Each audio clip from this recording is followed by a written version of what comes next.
ஸ்கூலில் இது மும்மொழிகள் அப்படின்னு வைக்கிறது வந்து நீங்கள் ஒரு ஸ்கூல் சொன்னால் பரவாயில்ல, எல்லா ஸ்கூல்லையும் நடக்குது அது. நீங்கள் அப்படி அபாலிஷ் பண்ணணுன்னா எல்லா ஸ்கூல்லையும் அபாலிஷ் பண்ணுவோம். பசங்க என்ன படிக்கணுன்றது பெற்றோர்கள்கிட்ட கேட்டு தான் வந்து அந்த சப்போஸ் இப்போ நான் தமிழ் படிக்கணும்னா நான் எங்கள் அப்பா அம்மா கிட்ட நான் தமிழ் படிக்கணும்னு தான் நான் சொல்லுவேன். நான் போய் ஃப்ரெண்ட்ஸில் என்னை சேர்த்து விட முடியுமா? அதே மாதிரி தான் நிறைய பேர், அதே மாதிரி தான் எல்லாரும், எல்லா பெற்றோர்களும் வந்து அவங்கவுங்க பிள்ளைகள் என்ன பாஷையில் படிக்கணும், அதனால அவங்களுக்கு என்ன பலன் உண்டு ஃப்யூச்சரில் அப்படின்றது தான். இப்போ நீங்கள் கேட்குற கேள்வி வந்து ஒட்டுமொத்த எல்லா ஸ்கூல்லையும் இருக்குது அந்த அந்த விஷயம். மும்மொழி கொள்கையை மத்திய அரசு திணிக்குதுன்ற மாதிரி தமிழ்நாடு அரசு சொல்றாங்க. அதே மாதிரி இப்போ அனைத்து கட்சி கூட்டமும் இதுக்காக கூட்டியிருக்காங்க. அது இல்லைங்க, அதாங்க இப்போ திணிக்கிறது வந்து நீங்கள் ஒரு ஒரு ஆக்டாக கொண்டு வரலாம், மனுஷனோட வாழ்க்கையில் வந்து கொண்டு வர முடியாது.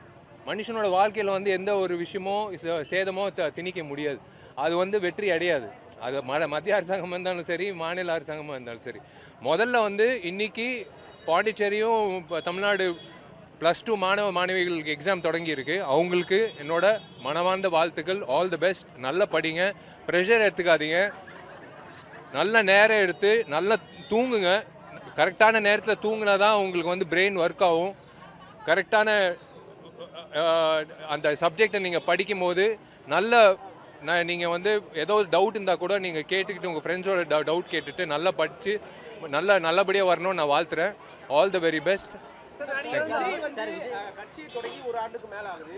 ஆனாலும் இப்போ ரீசெண்டா நடக்கிற நிகழ்ச்சிகள்ல அவரோட கருத்துக்களை வெளிப்படையா வைக்க மாட்டாரு, மறைமுகமாவே வைக்கிறாரு.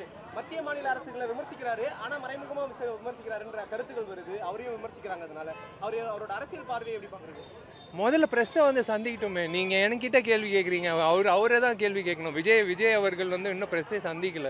ப்ரெஸ்ஸை சந்திச்சதுக்கப்புறம் உங்களுக்கு அந்த அந்த நீங்கள் கேட்ட கேள்விக்கு எல்லாம் பதிலும் வந்துடும். சார், தொடர்ந்து நடிகர்கள் அரசியலுக்கு வரத விமர்சனம் பண்றாங்க, நீங்க எப்படி பாக்குறீங்க? அது விமர்சனம் கிடையாது. இது வந்து சமூக சேவை பண்ணுறதுக்கு யாருக்கு மனசில் தைரியம் இருக்கோ, யாருக்கு மனசில் ஆசை இருக்கோ, அவங்க எல்லாரும் வந்து அரசியலுக்கு வரலாம். தமிழக சட்டமன்ற தேர்தல் வரைக்கும் ஒரு சில மாதங்கள் தான் வருது. உங்ககிட்ட இருந்து என்ன எதிர்பார்க்கலாங்க? நல்ல நல்ல நல்ல